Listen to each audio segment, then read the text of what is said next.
Good evening, villagers. Thank you for joining me. Tonight, we're going deep into the missing 411 phenomenon, where logic collapses and the very laws of physics seem to break down. I'm David Paulides, and for years, I've been cataloging cases of missing people in national parks and remote areas. The similarities are chilling. They are the unthinkable, the unexplained, the unsettling truth that something dark is operating in our American wilderness. Now, I've heard many of your theories on UFO disappearances, on Skinwalker Ranch connections, and on the ancient menace of the cryptids. Tonight, we're going to look at 3 cases that force us to confront one single terrifying possibility. We are talking about a dimensional rift, a tier in reality that targets certain people in certain places. But first, a quick word on something good and constant in this world: dogs. If you are considering a new companion, take a walk through a shelter. Those rescue dogs, they know. They know nobody wanted them until you came along, and they return the love tenfold. They are a much needed reminder of the loyalty we sometimes forget exists. And speaking of what needs love and resources, let's talk about mental health. The system is broken. I've been there, putting people on forced holds because the threat to family was real, and there were no alternatives. If there is one agency that has truly stepped up, it's NAMI, N-A-M-I. If you or a family member needs assistance, please get to them. This is a critical part of our world that needs more than just talk. On to the strange. Many of you who have seen my latest film, Missing 411, The UFO Connection, have told me the same thing. It's content-rich, no fluff, all original. You need to see it 2 or 3 times to really understand the message. That time is coming. You can pre-order the movie online or get a DVD, Blu-ray from our store at nabigfootsearch.com. And please do not buy my books from those Amazon and eBay resellers charging 4 or 5 times what I charge. Don't get ripped off by people profiting from tragedy. I recently received a letter that connects our limited human perception to the nature of these disappearances, the finite quality of our senses. Dogs hear sounds we can't even register, and the mantis shrimp sees colors we can't imagine. The letter writer used a perfect analogy: flies. They can detect decay we can't smell. When they take off, they are just gone, faster than our eyes can track, as if they jump dimensions. This, the writer suggested, is like whatever force is behind the missing 411 cases.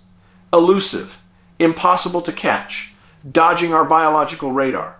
It appears and disappears instantly. Those who deny its existence are denying a fundamental truth. Our perception is finite. We simply do not know what the world is like beyond our limitations. And that is where the danger truly lurks. Now, let's turn to the cases, starting with an unnerving classic: Keith Haggard, 55 years old, who went missing on the 24th of April 1987 in the Pecos Wilderness of New Mexico. This location is a known cluster area, right near Lake Peak and Elk Mountain. Keith was an experienced geologist, a prospector. He knew the outdoors, yet he vanished on a trail he'd hiked dozens of times. He drove his Volvo to the Holy Ghost campground, took a canteen and walking sticks, and started his hike. He didn't return.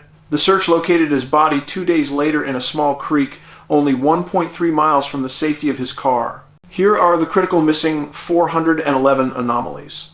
He was found face up in the water, which is highly unusual for a male drowning victim. And his shoes, canteen, walking sticks, and wallet were all missing.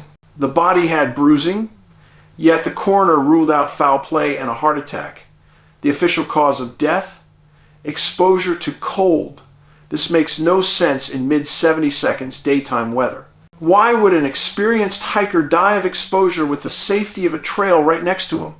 Why were his shoes stripped? This is why I believe that GHB could be a factor in many of these cases. GHB drops your body temperature fast, and causes immediate incapacitation. If you're exposed to cold water under the influence, you can't get out. The body just shuts down.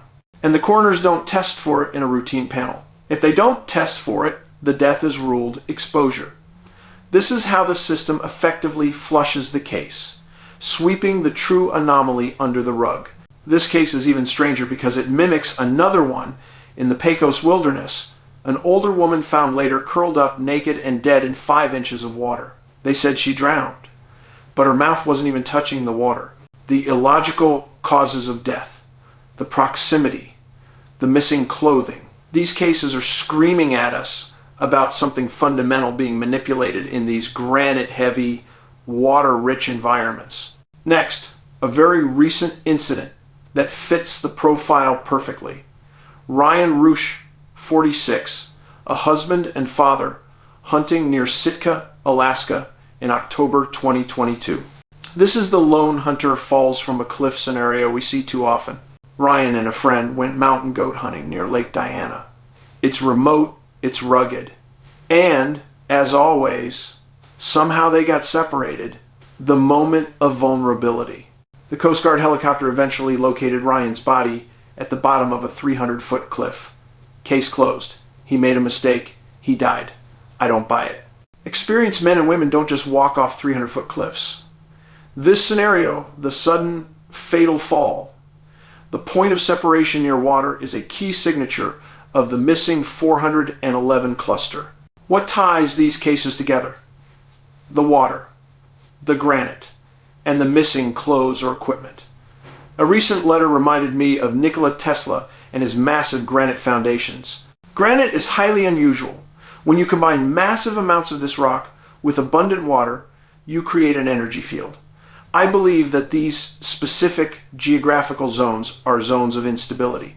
They are dimensional rifts, temporary tears or fluctuations in the fabric of reality that manifest in high energy zones. Something from a place we cannot imagine is briefly coming into our world. This is what the hunter sees just before he falls. This is why the shoes are stripped. It's a terrifying, brief interaction with a force that can manipulate our environment and our perception. The moment reality is rewritten. Think back to the letter about the orange orb over Lake Erie. The silent light that suddenly stopped dead in its tracks, dropped something, and then the brilliant light went out. That is the signature of non-linear movement, of energy that defies our physics. Are these orbs stabilizing, or perhaps even opening the very rifts that cause these disappearances? It makes you wonder. The Pecos cases, the woman found naked, the Haggard case where the shoes vanish, the person may be paralyzed by this strange, instantaneous energy, perhaps pushed into the water as the rift destabilizes the area. The bruising might be from the sheer pressure or energy discharge of a sudden dimensional shift. They didn't die of exposure. They died because reality itself momentarily shifted around them. My view on life has changed a lot since making these films. Just knowing what I know, I have to be the one to tell you, you must be prepared. This can't happen to you. It is critically important that you carry a personal locator beacon PLB and that you stay together when possible.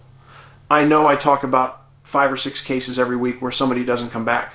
If Ryan Rush had simply had a PLB and activated it, that Coast Guard helo would have flown right to him immediately. The best Christmas gift you could give anybody is a GPS personal locator beacon. Forget the new rifle, the better clothing. Get the PLB. Nobody I talked to ever thought they'd need it. But friends, I tell you, some things, it appears, you just can't avoid. I appreciate all of your stories. Keep writing them.